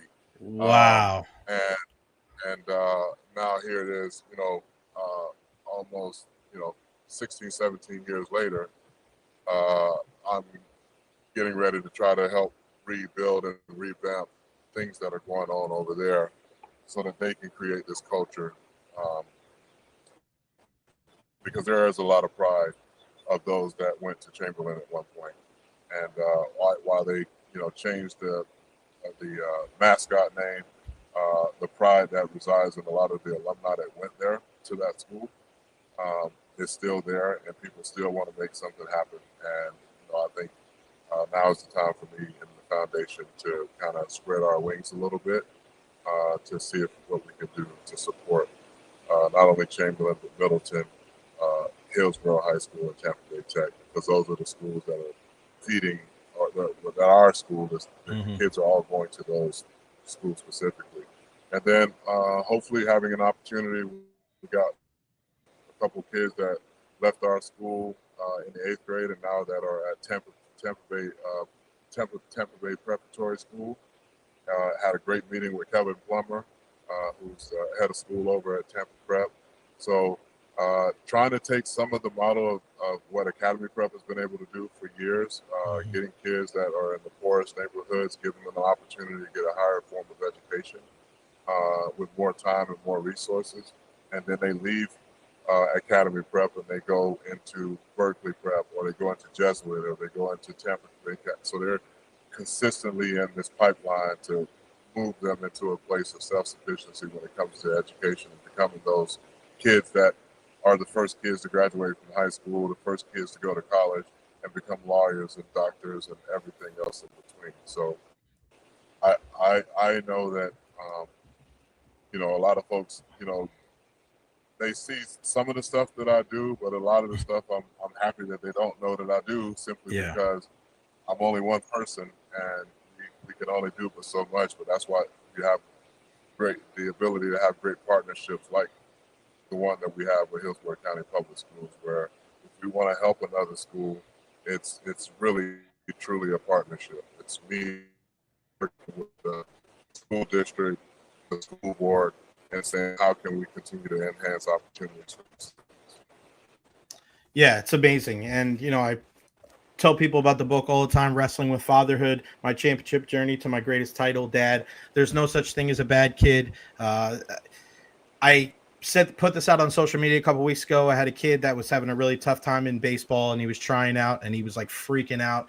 And I just sat there and I talked to him, and just inspired by you, I'm getting back into coaching. I'm coaching 3 different teams now in the fall and the spring, and a lot of those kids that really have struggled, being able to pay for baseball, we kind of help them out with scholarship. But again, thank you so much, man, for all your inspiration. And I always think about that. There's no such thing as a bad kid, man. It's up to us to be able to get down on their level and to be able to use our life experiences to be able to help them and to be able to, put some glow and shine into their life, because they may not be getting it from somewhere else. So thank you, my friend, for all that you do for our area. BullardFamilyFoundation.org. All the information is on there. Everything that Titus does.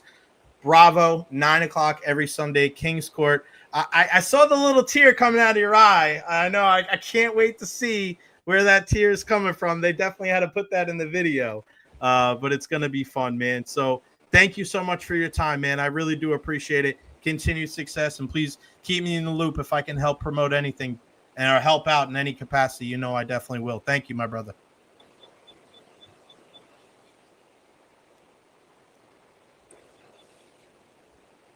Did I lose you?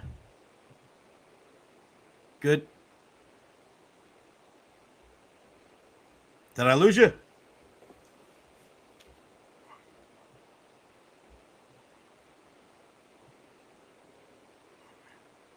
You there, buddy? I think. Can you hear me? Yeah, can you hear me? I can hear you now. Okay. Last thing I heard was about you getting into baseball. Oh, sorry, man. Again, I wanted to thank you, man, because getting back into baseball, and you're such an inspiration to me and to everybody. And yeah, man, just again, there's no such thing as a bad kid, man. If we can get on their level and help them, we're doing our part and using our platform to be able to, like you said on the show, we're blessed and we're going to bless people. So if we can help out anybody, and especially some of those families that we coach for in baseball that can't afford it, man, we have scholarship programs for them too, because no kid shouldn't be able to play baseball because they can't afford it, That's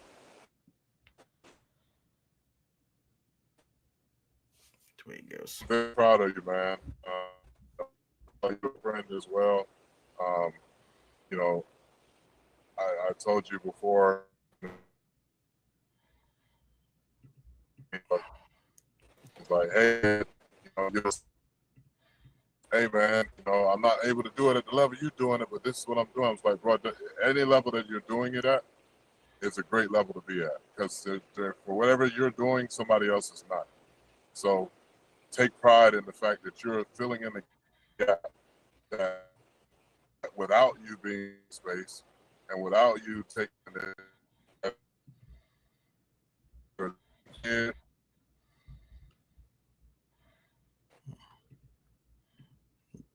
trajectory of someone's life, and that's a very special gift that God hands us sometimes. No doubt about it. Titus, Thaddeus, I appreciate you, my friend. We'll be tuning in on Sunday night. And again, BullardFamilyFoundation.org. Check out what Thad and the rest of the crew has got going on. I appreciate your time, my friend. We'll talk soon.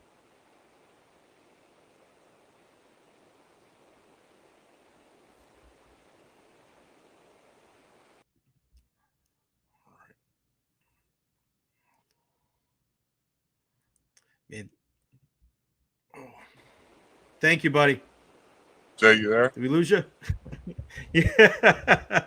Yeah, man. The technology has been a pain in the ass today. It's all right, my friend. You got me? Oh, man. You there? All right. We're good. We got you. All good, buddy. Technology. All right. I just wanted to say goodbye properly. Yeah, you got me?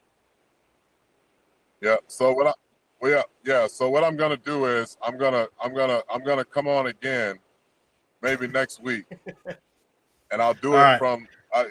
You caught me off the golf course. Then when you asked me to do it, I was like, yeah, I'll make it work. But I'll make a promise to you that before this season of Kingsport ends in the next 2 weeks, we'll get on this and we'll do it again, and I'll be at a place that I got good Wi-Fi, and we'll be all right. All right. Much love, brother. I appreciate it. We'll talk to you soon. All right, Yes, buddy. sir. Thank you. Oh, man, he's the best. I love Titus, man. Thaddeus Bullard. It's so great to hear him and all the things that he's done over in our Tampa Bay area. He's such a great guy, man. Yeah, he gets it too. We were battling there. Sometimes you battle kind of the Wi-Fi, man. It is a pain in the butt, but he's the best. He really is. So yeah, BullardFamilyFoundation.org. Go check out everything that they have going on over there. Anything to support the Tampa Bay area, you know that's exactly what Titus is going to do.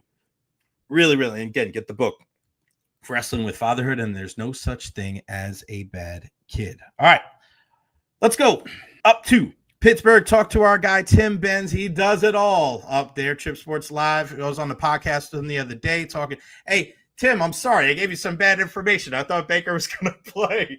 And then, unfortunately, we find out, he's not going to be playing in that preseason opener. But thanks for some time today, brother. How are you? Well, it's not your fault. Apparently, that's the Steelers' secondary's fault that they were so bad yesterday that Todd Bowles didn't feel the need to put Evans or Baker Mayfield in uniform on Saturday, which is disappointing for people here because we wanted to see whoever it is from the Steelers tested by whatever good players Tampa Bay has in their roster. Wanted to see as many of them out there as possible.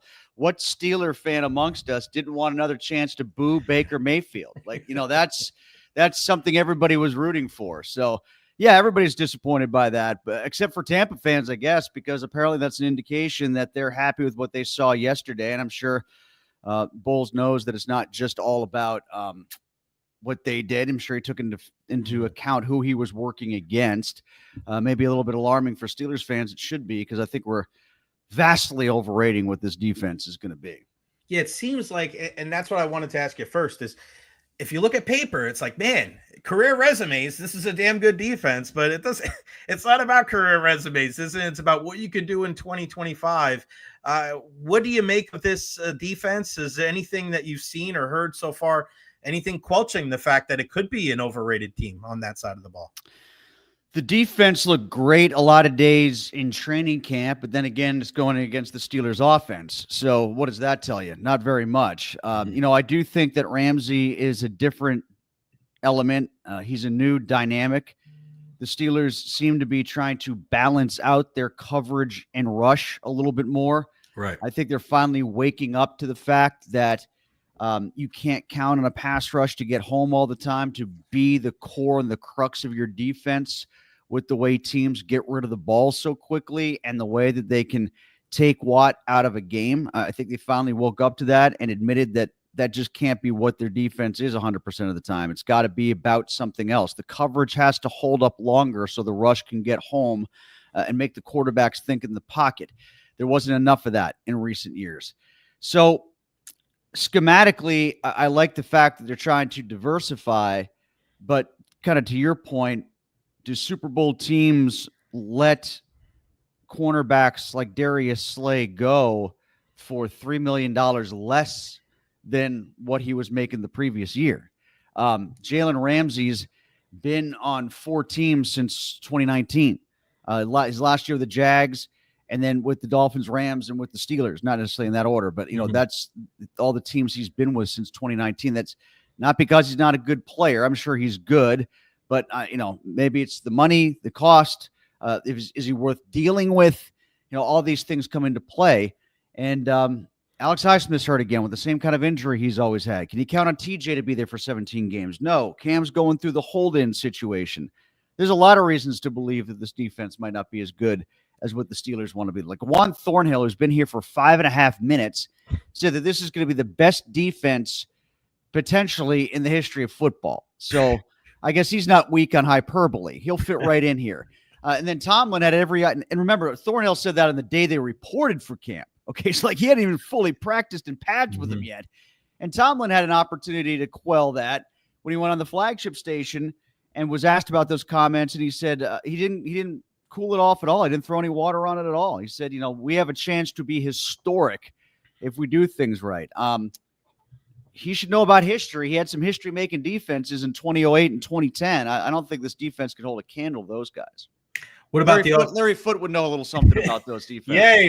Yeah, he would. And I'm sure he's excited about calling plays for Todd Bowles here this weekend in Pittsburgh, and I'm sure the opponent has something to do with that as well. What about the offensive side of the ball? I mean, Aaron Rodgers is a story unto itself, regardless of where he's playing.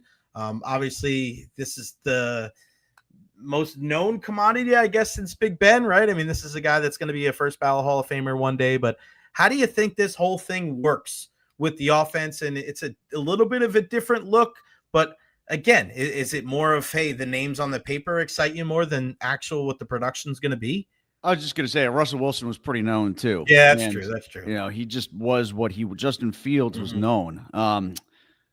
But I think I keep coming back to this theory. I've said this 1,000 times over. People in Pittsburgh are sick of me saying it, but like, you know, if you took last year's results and you shook them up in a snow globe and the wins and losses just fell in a different order, as opposed to 10-3, great start, cataclysmic finish. You lose 5 in a row to close out the season, including the playoff game. Maybe Russell Wilson's still here as the quarterback. Like if it didn't go so dramatically bad at the end and they just kind of had a plain old 10-7 season, which we know a little something about it around here in the last decade or so. If they just had their typical 10-7 season, then maybe Russ is still here, especially if there wasn't much of a market for him elsewhere. Now that could have also driven up the market. But, you know, if he's here as a $20 million quarterback for 2 years or something like that, basically if he got the Justin Fields deal that the Jets gave to him, I don't think we're all that much more excited. It's probably feeling pretty vanilla. And, you know, kind of to your point, if you take away the name Aaron Rodgers, you just say 41-year-old quarterback who's coming off a 5-12 season, 2 years removed from an Achilles, no one's getting all that jazzed. There's been a lot of people who were down on the Rodgers idea in the media, in the fan base, that I think have talked themselves into being optimistic because the Latrobe flu is the most viral pandemic since coronavirus. You know, every time we get to St. Vincent College, people just get sick on the idea of the Steelers. They see the terrible towels wave and they're infected again. So I think a lot of that is associated with Rodgers. Yeah, it's the name on the resume. The stats over the last 3 years, which were no stats for one season because of the Achilles, not great numbers that were akin to Russ Wilson, even less than in some areas. And then his last year in Green Bay, which was, you know, I mean, there's not much to get excited about there. It's very similar to Russ if you think about it, and you divorce yourself from how that last month and a half went, where it was just so dramatically bad. It just left such a sour taste in everybody's mouth. You couldn't remember. He went 6-1 to start his Steeler career, but it got erased by that last month and a half. Yeah, and that's why I'm wondering, too, because, you know, with half of my family being Giants fans, they're like, what do you expect from Russell Wilson? I was like, I actually saw some pretty good things last year, but it just didn't end all that great. So I don't know. I mean, you got 4 quarterbacks there. So, I mean, who knows? Tommy Cutlets will probably be playing in week 8. Who knows? They should have a TV show when it comes to that quarterback room. You and I have spoken very candidly about Mike Tomlin, and I've been keeping a very close eye on the team because of, you know, your perspective of it. And it just seems like there's going to be, and I get it. The more you and I talk about it, people will say, well, if they get rid of Mike Tomlin, he'll be on the street for 5 minutes and then somebody will pick him up, which could 100% be true. But it also doesn't mean that a change might be necessary for a place like Pittsburgh, where it's like, it seems like Groundhog's Day. It's the same thing every year where you guys have a really, you know, a above average team, and then you get to the playoffs and you get bounced in the first round. Like, has that grown anymore? Have those murmurs of, hey, maybe we need to look for a different guy at the helm, has that grown at all, Tim, from your perspective? Or is it the same thing of like, I'd rather have him than somebody else, so we're just going to deal with it? You'd have to tell me because you don't live here. No, because here it's already there. Okay, because I brought that up to people and they're like, you're freaking crazy. And I'm like, hold on. And then, but the thing is when you make arguments like that in sports and you have to explain it, it's hard because you have to explain it to 1 and then 5 and then 10 and 15. Yeah. But every person, Tim, that is, I got it from you. And I tell people and I go, just sit down and look at the rosters and look at the schedules and look at the results. and just take who the head coach out of it. Would that guy still be employed by your favorite team? And the majority of the people say, no, but it's Mike Tomlin. So people are like, well, this and that. And I'm just like, man, you almost get into that, like the Jeff Fisher, Marty Schottenheimer thing where it's like, Schottenheimer got fired after what, going 15-1. So at the end of the day, are you going to settle for kind of the status quo? Because it seems like that's where the Steelers are at. The reason I responded the way I did is that, in Pittsburgh, we're already here with that. Mm-hmm. Okay. There's not a lot of the Pittsburgh fan base that puts much stock in the never had a losing season thing. Right. We just went through it with Mike Sullivan, who, Mm-hmm. has had 3 non-playoff years in a row, and it has kind of bottomed out here, where it's never bottomed out for Tomlin. But this is my new favorite stat that I've come across because, especially football historians, people who know the game going back decades and decades, everybody remembers the Steel Curtain, right? And then a lot of people are aware about how bleak and dark it got here from 1980 to when Cowher was hired in 92. Now, so we're 15 years removed from the last Super Bowl the Steelers got to, and they lost the Packers and Rodgers, ironically, in 2010. In that time, from 2010 to 2015, in 15 years, well, this will be the 15th, so 14 completed seasons. They've had 2 seasons in which they've won a playoff game. Okay, like, just let that marinate. Like, that doesn't feel like a team that can't do anything wrong, and we're too critical of Tomlin. They had a win in 2015 in the postseason and 2 in 2016, all right? So they've had 3 playoff wins in the 14 completed seasons since the last Super Bowl.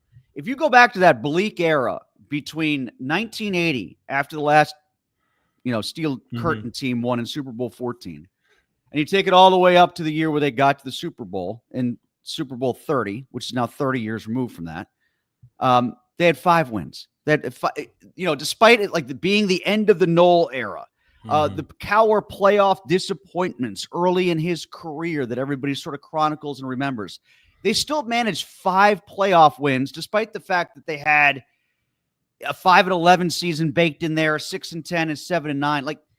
And I grew up in that. I lived through that. Yeah. It didn't feel that different. Yeah. 7-9 with Mark Malone didn't feel all that different than 8-8 with Mitch Trubisky and Kenny Pickett. It's not that vast of a difference. And we act like it's some sort of titanic error to say that Mike Tomlin should be associated with those times because he's never had a losing season. And he makes the playoffs quite a bit. Well, the Steelers used to make it back then. They snuck in when it was a 4-team bracket and a 5-team bracket. It's a 7-team bracket now. It's not that half the teams in each conference make the playoffs. That's not that big of a deal to get in at 9-8. And with Mason Rudolph saving your bacon after you went from 7-4 to 7-7 and lost to 3 straight non-playoff teams, or you went from 7-2-1 to 9-6-1, or 8-5 to 8-8. They're ridiculous collapses every year. They're slow starts every year. It skews the calculus of what never having a losing season feels like for a fan base that lived through those dark years between 80 and 95 and knows it didn't feel all that different, even though the numbers suggest it is different. Yeah, and it's screwed up too, because if you have that and you believe that, there are people from the outside, you're just hating, you're crazy, and it's just like, all right, well, fine. Well, excuse me for trying to have high standards, and you know what I mean. Well, that's the other thing. It's his favorite saying is the standard is the standard.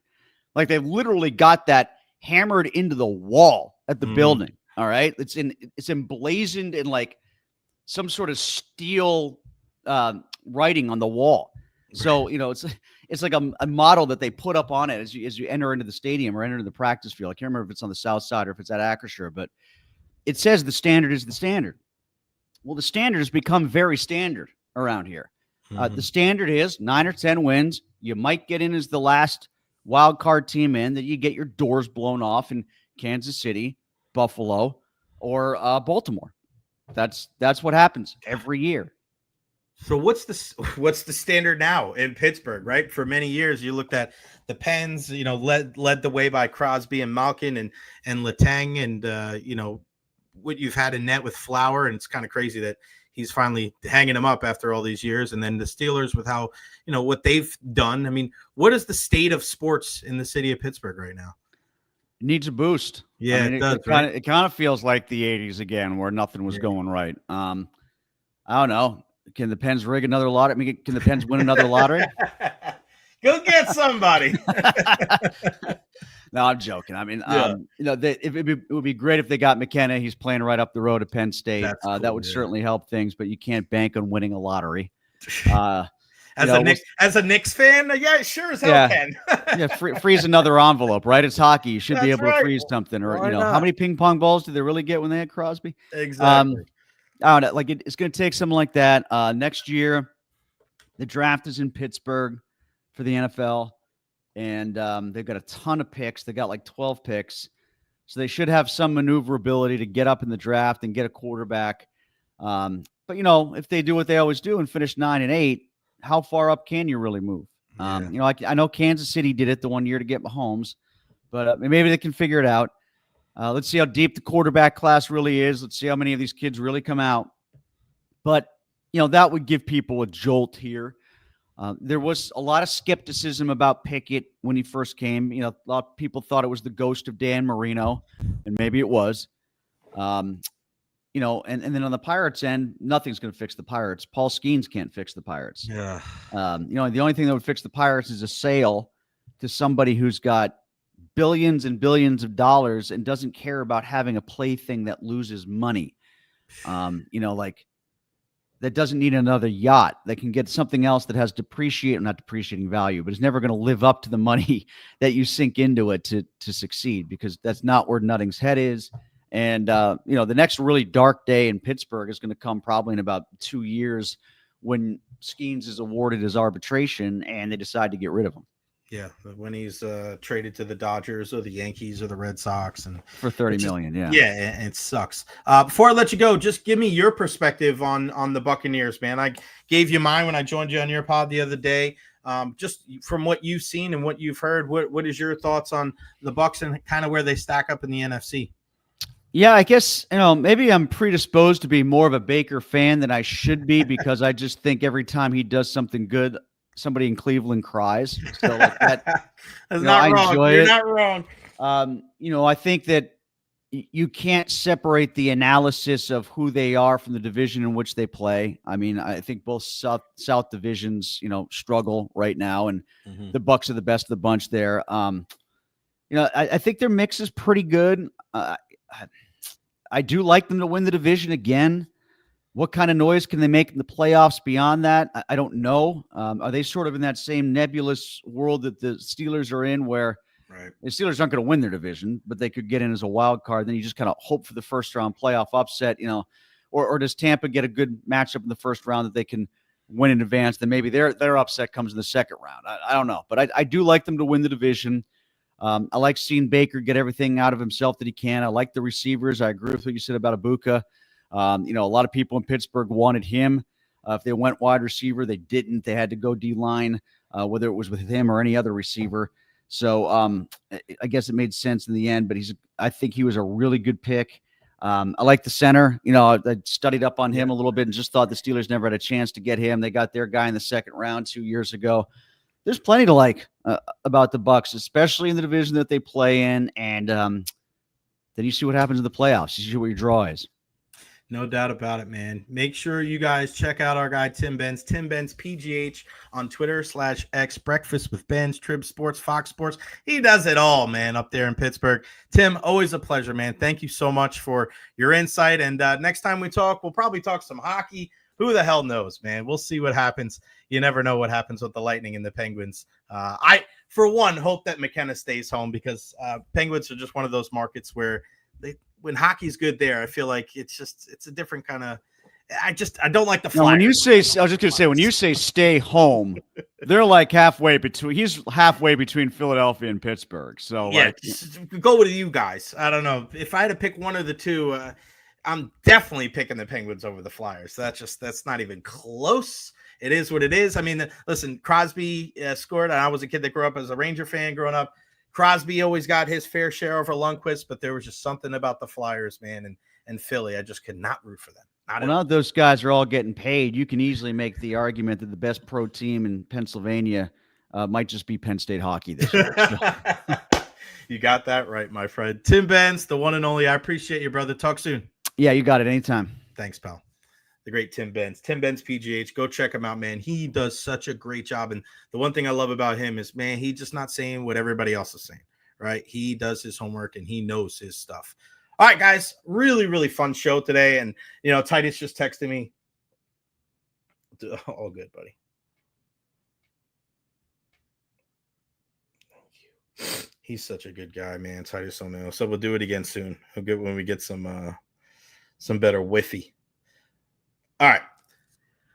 That's going to wrap it up for me. What a week, man. What a freaking week here on the show. I love you all. A big thank you to Tim Benz, Titus O'Neil, and Ira Kaufman for joining us on the program today. The Super Chats, Greg DeCruz, Benny, David Terry, thank you guys so much. I could not do this without all of you. And a big thank you to our sponsor right here, Honest Hammer Custom Builders, LLC.